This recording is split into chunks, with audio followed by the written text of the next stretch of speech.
You know, everyone says it'd be great if I would deco, in the early game. Ah, that's better. Yep, we're gonna do a dirt cheap Guardian farm. Let's get to it.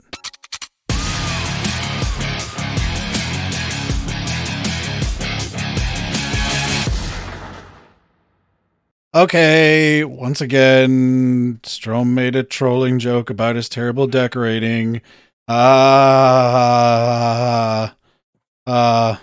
But seriously, we have covered Guardian farms before. There are some very popular, decently early to mid game designs that still, use the portals or whatever. You can get into later ones where you add in looting on there or turn into a massive amount of XP. But you know what? I've talked to a lot of players who they just want some sea lanterns to get in their early game without having to go through all the effort of setting up the portal and all that. So let's talk about a dirt cheap Guardian farm. These are the only materials that we're going to need to build it right here. So just a couple stacks of dirt, cobblestone, whatever kind of garbage block you've got lying around. We used 6 powered rails, so you only need 6 gold in order to get that up.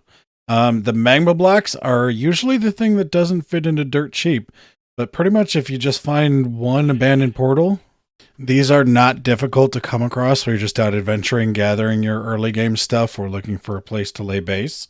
And you don't need any special tools to get these magma blocks. So here I've cleared away all the blocks from around the portal, and you can see how many magma blocks there actually are here. So you can easily get those 16 magma blocks just by finding one ruined portal. Probably the most expensive thing here is actually those 4 redstone blocks, because you've got to get your redstone. I mean, get 1 cleric up, trade a couple of sticks with a Fletcher. Boom, you've got 4 redstone blocks. But this is what we're going to get out of it. We're going to get prismarine shards, a good amount of them. We're going to get some crystals, some cod, and even a little bit of ink sacs to make dark prismarine.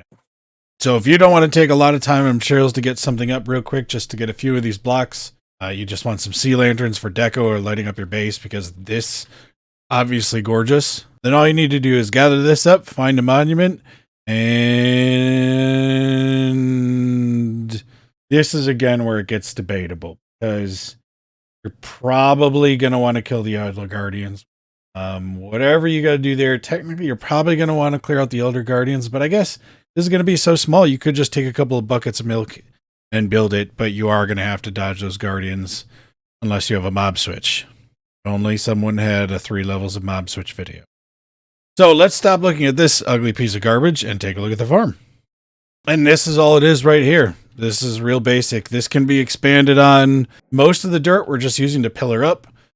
So pretty much we're assuming you don't have your elytra yet. You can just pillar up, AFK it, and then, dig your way back down in order to gather your materials. What we have is we have a 16 magma block platform here. So a 4x4. Again, like I said, this could be expanded, but you're going to need to expand your rail materials, maybe some extra hoppers, that type of thing. And then we have stairs that are surrounding this thing. Now, this is not perfectly lossless. This does not get all the spawns, but we are still looking at about 2,000 items per hour. So we're still going to get a good amount of drops out of this. So, build this, AFK it, go, eat your dinner, hang out with your little brother, beat him in Mario Kart until he cries, and then come back and pick up your resources. That's fine. Now, how does this work? As you can see, as I'm sitting here, there's not a single guardian flying into here. Well, what you would do is you would pillar up to the top here. You're going to pillar up so that this block right here is at Y184. So if you're standing on it, you would be seeing 185. You can see up my top left there, but if you're looking at it, it's 184. Put a block above your head so you don't get phantoms. And then I'm going to go into free camera here. We're getting that despawn sphere so high in the air that the only thing that can spawn are guardians around this area. And then we have some guardians that are going to spawn inside those downward sucking bubble columns, and some guardians that will swim into it.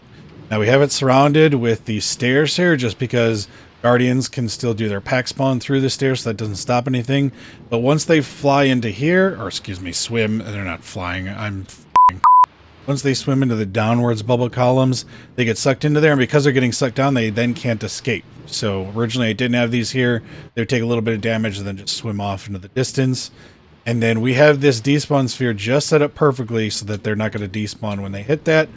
Obviously, they're taking damage from the magma then. The magma blocks then also suck down the items that they pop out. And then we just have a hopper minecart on some waterlogged rails going back and forth. And we just make sure that we don't lock those hoppers. So that's why we have this kind of strange little setup with the powered rails of how it is. We don't have any redstone blocks next to there. You could clear this out, you know, and suck the water out of here and put down some levers and then get yourself out of there. But I figured this is a lot quicker to get up because you've actually got to deal with the guardians. So we can just throw down these blocks and, yeah, get out of there. I mean, if you do have an invis potion, this is one invisibility potion and you're done. You can see we built it just right on top of the monument. So I'm going to leave these pillars here so that you can know exactly, you know, and this up. You just line it up with the center. Then we just have those going into a chest. We did place this little dirt platform here because not having access to a sky block in that column does increase the chance that you're going to get a guardian that will spawn in there. Is this really necessary? No. I'm going to turn on mob caps here. You can see we're still running it close to mob cap. We get a ton of guardians in here. And like I said, we're not killing all of them. So you could expand this platform out even further. You know, so expand it out to this distance if you have enough magma blocks and just add on more rails, but at that time you've got to make sure you add on more hoppers to be able to keep up with it, that type of thing. And then also just expand this little platform. Here's an example of it scaled up where we, you know, like I said, increased that roof on the top, increased the area where we have the magma blocks, and then just expanded the area where we have the hopper minecarts. We just added more on there. I just have a couple of hoppers at each end to empty these things out. You can see, I mean, we're getting faster rates there. We're getting, you know, 14, almost 15,000 per hour on average that we're probably going to hit. But at this point, unless you really can't do a two-dimensional version, the portal version, to like push them towards the portal, get them out of there, or just put them on soul sand and push them towards the central bubble column to bring them up to the player, I don't really think this is worth it. As far as collecting your materials, you can just put a little hut with a door next to your actual chest, swim down in here, shut the door, then you'll be safe in here. You're gonna do your thing. If you want to put like a crafting table here, and then you just get out of your door and get the heck out of there. Get a boat ready to go, because right now I'm being shot at by that guy.